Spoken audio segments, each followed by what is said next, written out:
அனைவருக்கும் வணக்கம். என் லைஃப்பில் இந்த மாதிரி ஒரு பெயின்ஃபுல்லான ஒரு சுச்சுவேஷனை நான் ஃபேஸ் பண்ணதே கிடையாது. மனசு முழுக்க வலி மட்டும்தான்.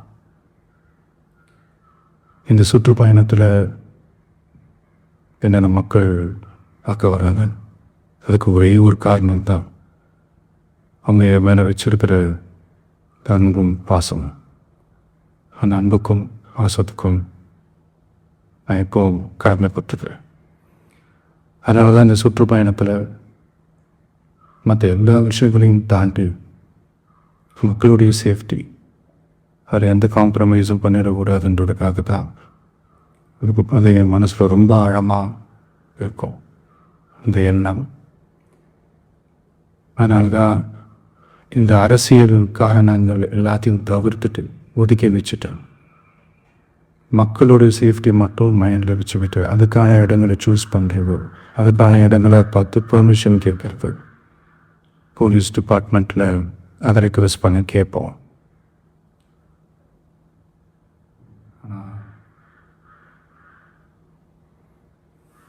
நடக்கக்கூடாது நடந்துருச்சு. அனுமதிச்சம் தானே.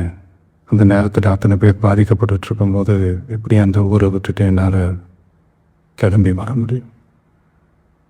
நான் திரும்ப அங்கே போகணும்னு இருந்துச்சுன்னா அது ஒரு காரணம் காட்டி இங்கே வேறு சில பதட்டமான சுச்சுவேஷன்ஸ், வேறு சில சம்பாவிதங்கள் அந்த மாதிரி எதுவும் நடந்துடக்கூடாதுன்றதுக்காக தான் நான் அவாய்ட் பண்ணேன்.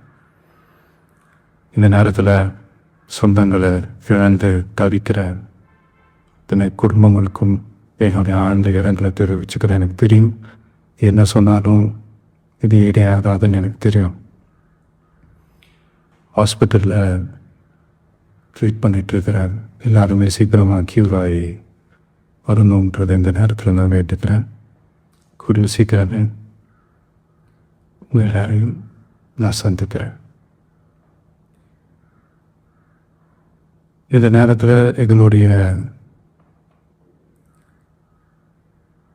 வலிகளை, எங்களுடைய நிலைமையை புரிஞ்சுக்கிட்டு எங்களுக்காக பேசின அரசியல் கட்சிகளை சார்ந்த நண்பர்கள், தலைவர்கள் அனைவருக்கும் என்னுடைய நன்றியை தெரிவிச்சுக்கிறேன். கிட்டத்தட்ட ஒரு 5 மாவட்டத்துக்கு பிரச்சாரத்துக்கு போகும். இது மாதிரி எதுவுமே நடக்கலாம். ஆனால் கரூரில் மட்டும் ஏன் எப்படி நடக்குது, எப்படி நடக்குது? மக்களுக்கு எல்லா உண்மையும் தெரியும். மக்கள் எல்லாத்தையும் பார்த்துக்கிட்டு இருக்கிறாங்க.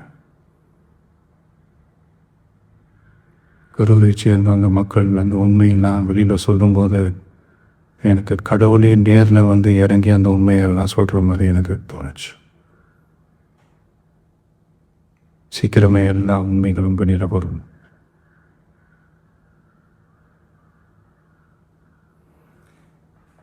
எங்களுக்கு தரப்பட்ட இடத்துல நாங்கள் போய் அந்த ஸ்பாட்டில் நின்று நாங்கள் பேசிட்டோம். அதை தாண்டி எந்த தவறும் இந்த சைடில் நாங்கள் எப்படி செய்யலை. பட் இருந்தாலும் எங்கள் கட்சியை சேர்ந்த நிர்வாகிகள், தோழர்கள் மேலே எஃப்ஐஆர், அது மட்டும் இல்லை சோஷியல் மீடியாவை சேர்ந்த நண்பர்கள், தோழர்கள் அவங்க மேலே எஃப்ஐஆர்லாம் போட்டு இப்போ பிடிச்சிட்டு இருக்கிறாங்க.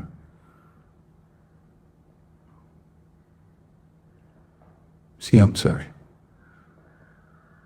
உங்களுக்கு ஏதாவது இந்த பழி வாங்கணும் அப்படின்ற எண்ணம் ஏதாவது இருந்துச்சுன்னா என்ன வேணாலும் பண்ணுங்க. அவங்க மேலே கை வைக்காது. நான் ஒன்றும் வீட்டில் இருப்பேன், இல்லை நான் ஆஃபீஸில் இருக்கேன். என்ன வேணாலும் செய்யுங்க. நண்பர்களே, தோழர்களே, நம்மளுடைய அரசியல் பயணம் இன்னும் ஸ்ட்ராங்காக, இன்னும் தைரியமாக கண்டினியூ ஆகும்.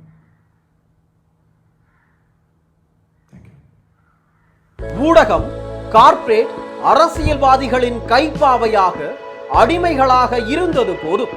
இனி சாட்டை எடுத்து சுழற்றும் நேரம் வந்துவிட்டது.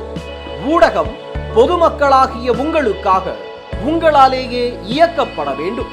ஊடக சுதந்திரத்திற்காக உங்களின் பங்களிப்பை இன்றே அளித்திடுங்கள்.